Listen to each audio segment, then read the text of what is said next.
Good evening everyone, कैसे हो आप लोग। स्वागत है आप सभी का अपने यूट्यूब चैनल मेडिको डिटेक्टिव पर। तो आज है 1 जुलाई, आज से स्टार्ट हो रहा है आप लोग का एएनएम फर्स्ट ईयर का बैच। तो आज हम लोग सबसे पहले पढ़ेंगे कि एएनएम में कितने सब्जेक्ट होते हैं। तो एएनएम में जो है फर्स्ट ईयर में 4 सब्जेक्ट है, ठीक है। पहला है हेल्थ प्रोमोशन, दूसरा है चाइल्ड हेल्थ नर्सिंग, तीसरा है प्राइमरी हेल्थ नर्सिंग और चौथा है कम्युनिटी हेल्थ नर्सिंग, ठीक है। तो ये चारों सब्जेक्ट को कवर करना है अपने लोग को।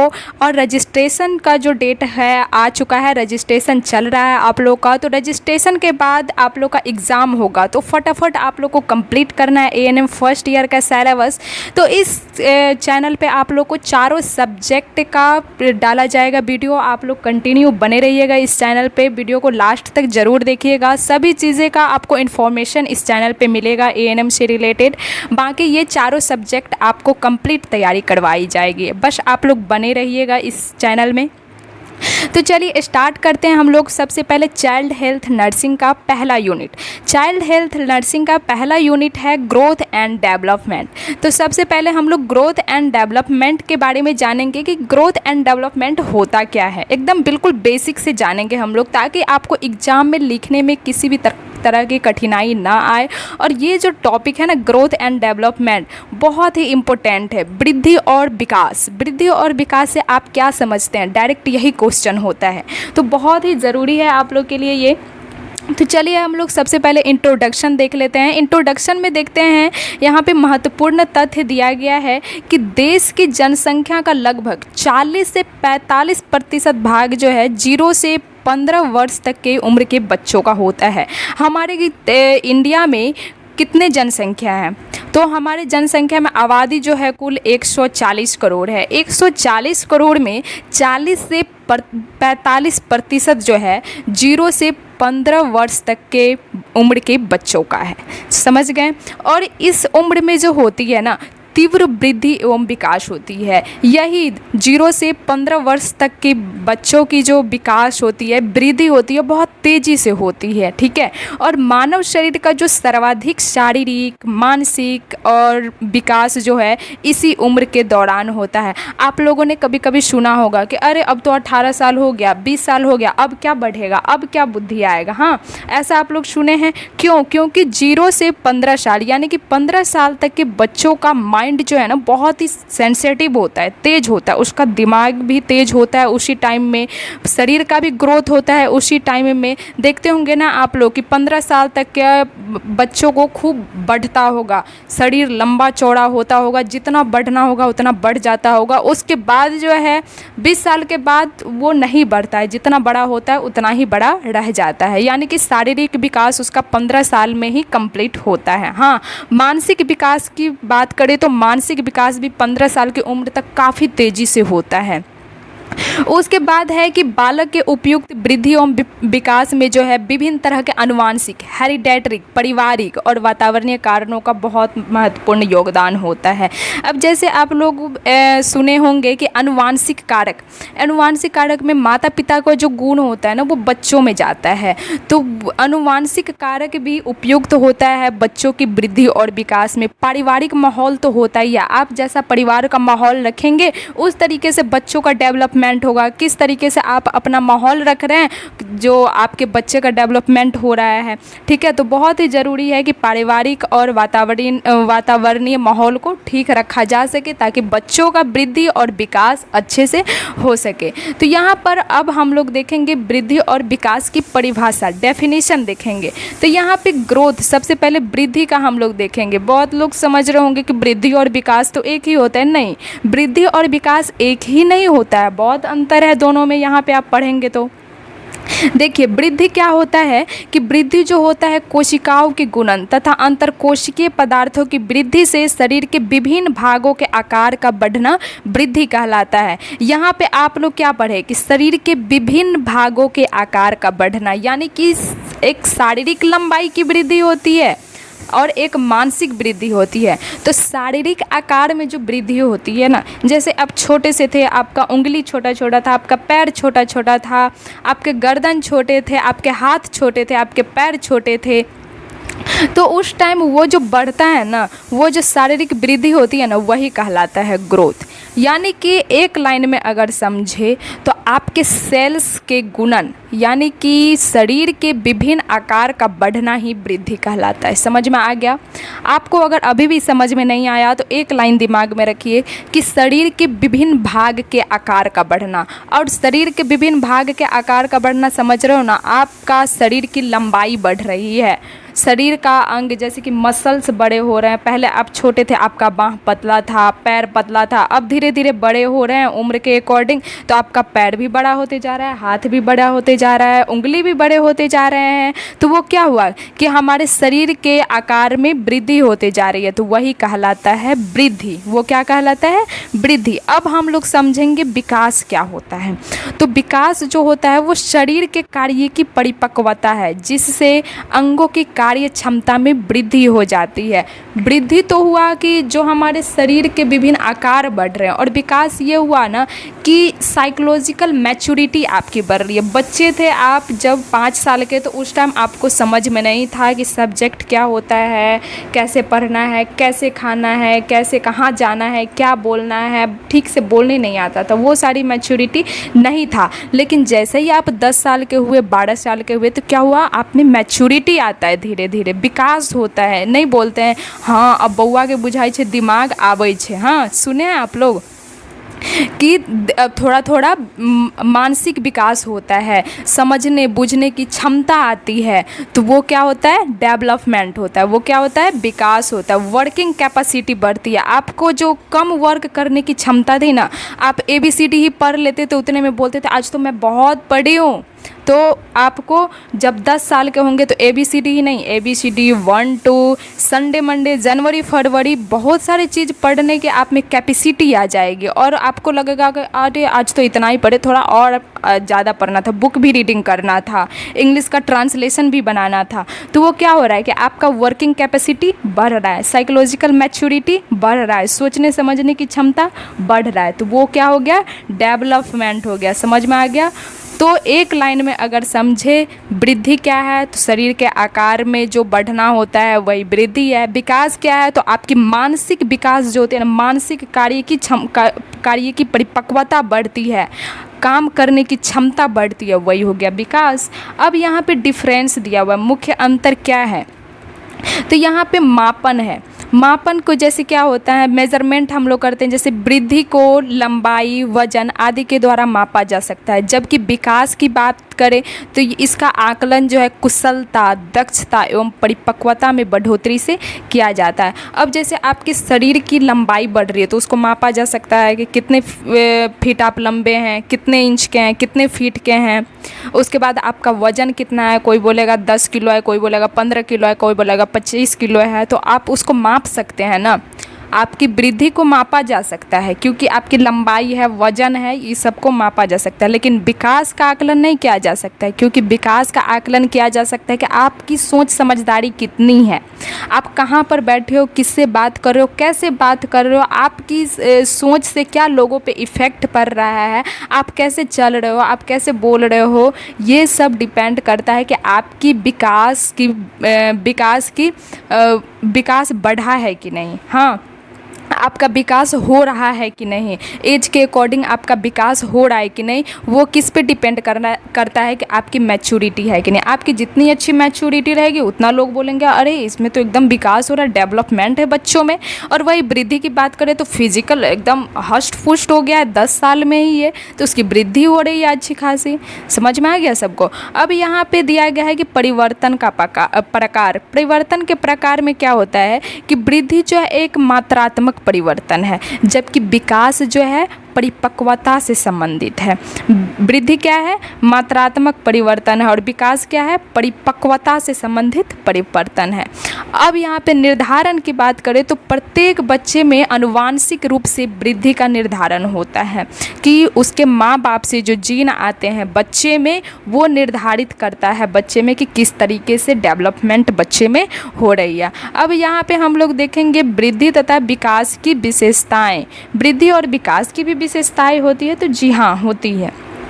प्रत्येक बच्चे में वृद्धि एवं विकास का क्रम जो है भिन्न भिन्न होता है, अलग अलग होता है। जैसे कि विकास जो है एक निरंतर रूप से चलने वाली प्रक्रिया है। विकास क्या है, एकदम आप जब तक बूढ़े होंगे ना, जन्म लिए हैं और जब तक बूढ़े होंगे, जब तक जिंदा है तब तक आपकी विकास होगी, क्योंकि हर टाइम कुछ ना कुछ सीखने को मिलती है। आप लोगों ने कभी महसूस किया है कि अरे इतना उम्र हो गया अभी तक हम ये चीज़ नहीं सुने थे, अभी तक ये चीज़ जाने नहीं थे, क्योंकि आप सीखे ही नहीं थे। तो इसलिए सीखने की जो प्रक्रिया होती है ना, आपके माइंड की विकास की जो प्रक्रिया होती है ना, जीवन भर चलती है, निरंतर चलती है। ठीक है, विकास जो है क्रम अनुसार संपूर्णता से विशिष्टता की ओर चलती है। ऐसा नहीं है कि आप संपूर्ण विद्वान हो गए हैं, 30 साल के 35 साल का हो गए तो संपूर्ण विद्वान हो गए, ऐसा नहीं है। विकास तो विशिष्टता की ओर बढ़ता है, यानी कि विशेष, यानी कि स्पेशल आप कब हो रहे हो, आप में ज्ञान है लेकिन ज्ञान को किस तरीके से दिखा रहे हो, वो हुआ विशिष्टता की ओर। यानी कि जनरल से स्पेसिफिक की ओर भी बढ़ता है विकास, यानी कि क्रम अनुसार चलता है। विकास जो है क्रम के अनुसार चलता है, निरंतर चलता है, कंटिन्यू चलता है। विकास की अवस्था एक दूसरे से जुड़ी हुई होती है। परिपक्वता व सीखने की क्रिया से ना विकास होता है। आप जितना सीखेंगे आप में मैच्योरिटी आएगी, उसी से आपका विकास होता है। वृद्धि जो एवं विकास को कई कारक प्रभावित करते हैं, एक कारक नहीं, बहुत सारे कारक प्रभावित करते हैं वृद्धि और विकास को। प्रारंभिक आयु, स्टार्टिंग एज में क्या होता है, प्रारंभिक आयु के दौरान विकास के बाद आयु के विकास की तुलना जो है शीघ्रता से पहचाना जा सकता है। जैसे ही आपका डेवलपमेंट होगा, आयु के अकॉर्डिंग पहचाना जाता है कि अच्छा बच्चा तो 15 साल का है तो इतना तो समझ में आना ही चाहिए। तो आयु के विकास की तुलना में शीघ्रता से आराम से पहचाना जा सकता है कि 20 साल हो गया तो इतना तो समझ होना चाहिए। हाँ, वही है आपका डेवलपमेंट। अब यहाँ पे दिया गया है कि वृद्धि तथा विकास के अध्ययन का महत्व क्या है, क्यों पढ़ाई कर रहे हो आप वृद्धि और विकास के। वृद्धि और विकास के क्या इम्पोर्टेंस है इसका, तो इसे समझने के लिए यहाँ पे दिया गया है कि बच्चे की देख रेख करने वाले व्यक्ति या माता पिता को बच्चे का व्यवहार समझने के लिए, बच्चे का व्यवहार हम कैसे समझें जब तक वृद्धि और विकास नहीं समझेंगे। बच्चे के आयु के अनुसार उसकी आवश्यकता को पहचानने के लिए, जैसे बच्चे की आयु हो गई है 6 साल, अब उसको एडमिशन दिलवाना है स्कूल में, उसकी आवश्यकता को पहचानिए, उसको क्या नीड है।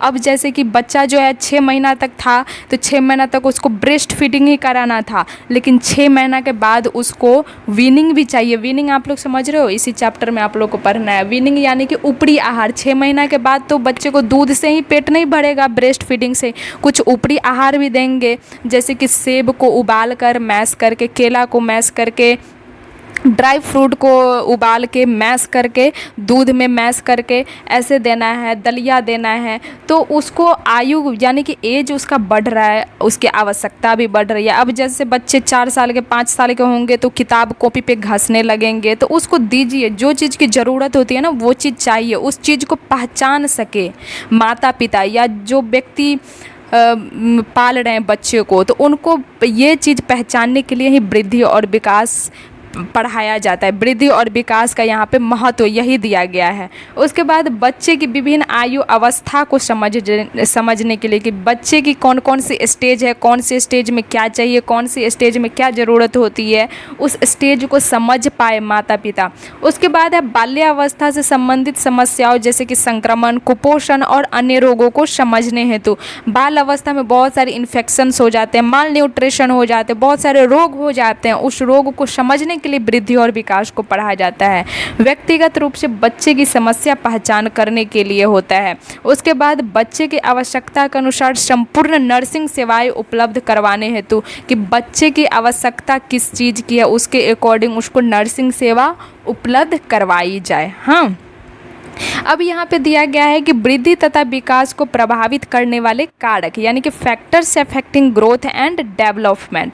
तो ग्रोथ एंड डेवलपमेंट में यहाँ पे 10 कारक होते हैं। कितने कारक होते हैं आपके एग्जाम में डायरेक्ट पूछे जाएंगे। वृद्धि और विकास को प्रभावित करने वाले कारक कितने हैं और सभी का नाम लिखें और सभी को एक्सप्लेन करें। एकदम ये पूछता है 15 नंबर में, तो बहुत ही इम्पोर्टेंट है ये, आप लोग अच्छे से पढ़िएगा इसको।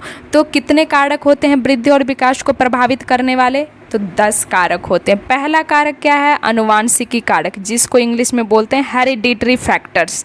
दूसरा क्या है, वातावरणीय कारण, जिसको इंग्लिश में क्या बोलेंगे, इन्वायरमेंटल फैक्टर्स। पहला आनुवांशिक कारक, दूसरा वातावरणीय कारक, तीसरा प्रजाति, जिसको इंग्लिश में बोलते हैं रेस। तीसरा क्या है, प्रजाति। चौथा क्या है, बीमारी, जिसको इलनेस बोलते हैं। पांचवा है पोषण, जिसको न्यूट्रिशन बोलते हैं। छठा अंतर्गर्भाशयी विकास, जिसको इंट्रायूटेराइन डेवलपमेंट बोलते हैं। उसके बाद है बुद्धि, जिसको इंटेलिजेंसी बोलते हैं। उसके बाद है लिंग, जिसको सेक्स बोलते हैं। उसके बाद है भावनाएं, जिसको इमोशंस बोलते हैं। उसके बाद है हार्मोन्स। तो इतना ये 10 चीज़ जो है ना, ये इम्पोर्टेंट होती है बच्चों की वृद्धि और विकास के प्रभावित करने के लिए। ठीक है, पहला क्या है, आनुवांशिक कारक, दूसरा है वातावरणीय कारक, तीसरा प्रजाति, चौथा बीमारी, पांचवा पोषण, छठा अंतर्गर्भाशयी विकास, सातवां बुद्धि, आठवां लिंग, नौवां भावनाएं, 10वां हार्मोन्स। ये 10 कारक होते हैं जो वृद्धि और विकास को प्रभावित करते हैं। अब इसका एक्सप्लेनेशन भी देखना है आप लोगों को, क्योंकि एक्सप्लेनेशन पूछा जाता है एग्जाम में। हाँ, तो यहाँ पे दिया गया है कि आनुवांशिक कारक यानी कि हेरिडेटरी फैक्टर्स क्या होते हैं। तो हेरिडेटरी फैक्टर्स में होता है कि माता पिता का जो लक्षण होता है ना, वो गुणसूत्र के द्वारा, क्रोमोसोम्स के द्वारा बच्चे में ट्रांसफर हो जाते हैं, वही कहलाता है आनुवांशिकता। आनुवांशिकता किसे कहेंगे, तो जो माता पिता के जो लक्षण होते हैं ना, उसका गुणसूत्र के माध्यम से बच्चों में ट्रांसफर हो जाना आनुवांशिकता कहलाता है।